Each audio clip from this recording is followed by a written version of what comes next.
એક દિવસ એક પતિ ઓફિસથી ઘરે આવે છે, બહુ જ થાકેલો હોય છે. એની પત્ની દરવાજો ખોલે છે, તો પછી એ પોતાની બેગ મૂકીને સોફા ઉપર બેસે છે. સોફા ઉપર બેસ્યા પછી એને ટીવી જોવાનું મન થાય છે, તો એ રિમોટ આમ તેમ શોધે છે, પણ એને રિમોટ ક્યાંય મળતું નથી.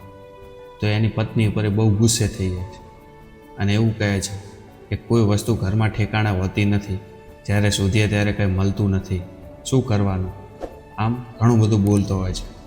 તો એની પત્ની છે ને એ રસોડામાં જાય છે અને એના માટે એક ગ્લાસ પાણીનું લઈને આવે છે અને એના પતિને પાણીનો ગ્લાસ આપે છે અને કહે છે કે તમે પાણી પીઓ, હું રિમોટ શોધી આપું. તો પતિ પાણી પીતો હોય છે અને એની પત્ની એ રિમોટ શોધે છે. રિમોટ હોય છે ને એ એના પતિની એક્ઝેક્ટ બાજુમાં ઓશિકા પાછળ પડ્યું હોય છે.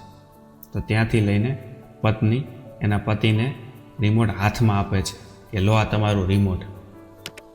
તો આ જોઈને એ પતિ છે ને એ પત્ની સામું જોઈને હસવા માંડે છે, કારણ કે એને અંદરથી એવું રિયલાઇઝ થયું કે હું ખોટો બોલી ગયો.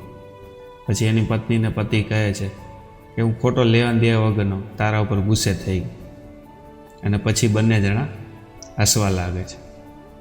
તો આપણી જિંદગીમાં ઘણીવાર આવા કિસ્સાઓ આપણા જીવનમાં પણ બનતા હોય છે. દરેકના ઘરમાં આવા કિસ્સા બનતા જ હોય છે.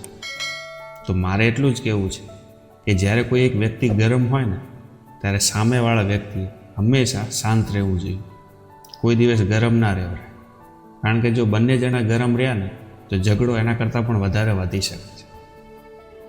તો જ્યારે કોઈ પતિ ગરમ હોય ને ત્યારે પત્નીને હંમેશા ઠંડુ રહેવું જોઈએ, અને જ્યારે કોઈ પત્ની ગરમ હોય ત્યારે પતિને હંમેશા ઠંડુ રહેવું જોઈએ, તો પોતાનો સ્વભાવ શાંત રાખવો જોઈએ.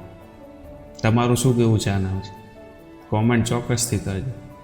અને આ મેં જે કિસ્સો કીધો છે એ તમારા ઘરમાં ક્યારે બન્યો છે તો શેર જરૂરથી કરજો.